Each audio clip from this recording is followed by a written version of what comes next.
முன்னோர்களின் ஆசியை பெற்றுத்தரும் ஆடி அமாவாசை. மாதந்தோறும் வரும் அமாவாசை தினமானது இறந்த நமது முன்னோர்களை நினைத்து விரதம் கடைபிடிக்க ஏற்ற நாளாகும். இவற்றில் தை அமாவாசை, ஆடி அமாவாசை, புரட்டாசி அமாவாசை போன்றவை முக்கியத்துவம் கொண்டவை. இதில் மிகவும் விசேஷமானது ஆடி அமாவாசையாகும். ஆடி மாதத்தில் சந்திரன் தனது சொந்த வீட்டில் இருக்கிறார். அப்போது சூரியனும் சந்திரனும் சேர்ந்திருக்கும் நாள்தான் ஆடி அமாவாசை. சூரிய பகவான் வீரம், ஆற்றல் போன்றவற்றை தருபவர். சந்திர பகவான் மகிழ்ச்சி, அறிவு, இன்பம், உற்சாகம் இவற்றையெல்லாம் தருபவர். தாய் தகப்பன் இல்லாதவர்கள் அமாவாசை நாளில் சூரியன் சந்திரனை வணங்குதல் சிறப்பு. தட்சிணாயன கால ஆரம்பத்தில் வரும் முதல் அமாவாசை என்பதால் ஆடி அமாவாசை மிக சிறப்பு வாய்ந்தது. ஆடி அமாவாசையில் முன்னோர்களுக்கு தர்ப்பணித்தால் 6 மாதங்களுக்கு தர்ப்பணம் செய்த பலன் கிடைக்கும். விரதம் இருப்பது எப்படி? ஆடி அமாவாசை விரதம் இருப்பவர்கள் காலையில் எழுந்து அருகில் இருக்கும் கடல், ஆறு போன்ற நீர் நிலைகளுக்கு சென்று குளித்துவிட்டு இறந்த முன்னோர்களுக்கு தர்ப்பணம் செய்ய வேண்டும். அதன் பிறகு முதியவர்களுக்கு அன்னதானம் வழங்க வேண்டும். அமாவாசை அன்று பெண்கள் வீட்டில் காலை உணவு உண்ணாமல் இறந்த முதியோருக்கு பிடித்தமான உணவுகளையும் எண்ணெய் பதார்த்தங்களையும் செய்ய வேண்டும். அன்றைய சமையலில் எல்லா விதமான காய்கறிகளையும் சேர்த்து கொள்ள வேண்டும். விரதம் இருப்பவர்கள் எதுவும் சாப்பிடாமல் எத்தனை நபர்களை வணங்க வேண்டுமோ அத்தனை இலைகள் போட்டு சமைத்த உணவு, எண்ணெய் பதார்த்தங்கள், துணிகள் வைத்து அகல்விளக்கேற்றி தூபம் தீபம் காட்டி முன்னோர்களை மனதில் நினைத்து வழிபட வேண்டும்.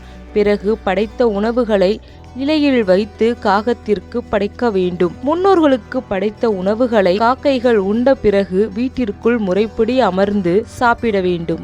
முறைப்படி விரதமிருந்து முன்னோர்களை வழிபடுபவர்களுக்கு அவர்களின் ஆசி கிடைக்கும். முன்னோர்கள் செய்த பாவ வினைகள் நீங்கி அவர்களுக்கு முக்தி பேறு கிடைக்கும். ஆடி அமாவாசை அன்று தர்ப்பணம் செய்த பிறகு பசுவிற்கு அகத்திக்கீரை கொடுப்பது நல்லது. ஏன் முன்னோர்களை வணங்க வேண்டும்? முன்னோரை உரிய காலத்தில் வணங்கினால் அனைத்து விதமான நன்மைகளையும் பயக்கும். வருடத்தில் 96 முறை தர்ப்பணங்கள் செய்ய வேண்டும் என்கிறது நமது வேதம். அனைத்தையும் செய்யாவிட்டாலும் ஆடி மற்றும் தை மாத அமாவாசைகளில் மட்டும் அவசியம் செய்ய வேண்டும். அவ்வாறு தவறும் பட்சத்தில் மகாலய பட்சத்தில் செய்ய வேண்டும். ஒருவன் தன் பெற்றோரையும் குலதெய்வத்தையும் முன்னோர்களையும் வணங்காவிட்டால் மற்ற தெய்வங்களை வணங்கி பயனில்லை.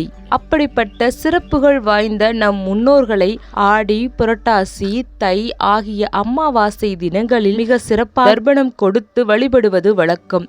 இந்த அமாவாசை தினத்தில் எறும்பு, பசு, காகம், நாய், பூனை மற்றும் அந்தணர்களுக்கு உணவளித்து அவர்களின் வயிற்றை நிறைத்தால் கடவுளின் ஆசியும் முன்னோர்களின் ஆசியும் கிடைக்கும். அமாவாசை தினத்தில் என்ன செய்ய வேண்டும்? ஆடி அமாவாசை தினத்தில் நீர்நிலைகளான கடல், ஆறு உள்ளிட்ட இடங்களில் முன்னோர்களுக்கு பிடித்த உணவுகள் படைத்து திதி தர்ப்பணம் கொடுத்தும் வழிபடுவது வழக்கம்.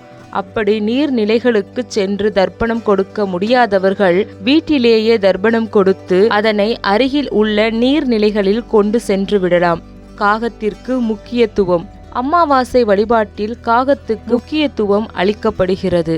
சனீஸ்வர பகவானின் வாகனமான காகம் யமலோகத்தின் வாசலில் இருப்பதாகவும் அது யமனின் தூதுவன் எனவும் கூறப்படுகிறது.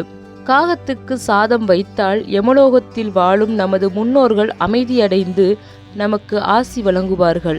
முன்னோர்கள் வழிபாட்டுக்கு உகந்த அமாவாசை தினத்தில் வீட்டு வாசலில் கோலம் போடுவதை தவிர்க்க வேண்டும்.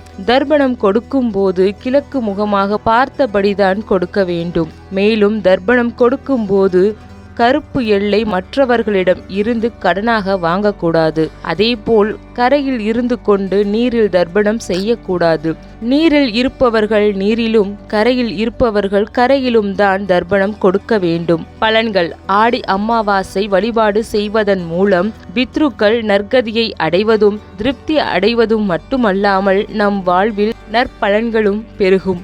மேலும் கடன் பிரச்சனைகளில் இருந்தும் விடுபடலாம்.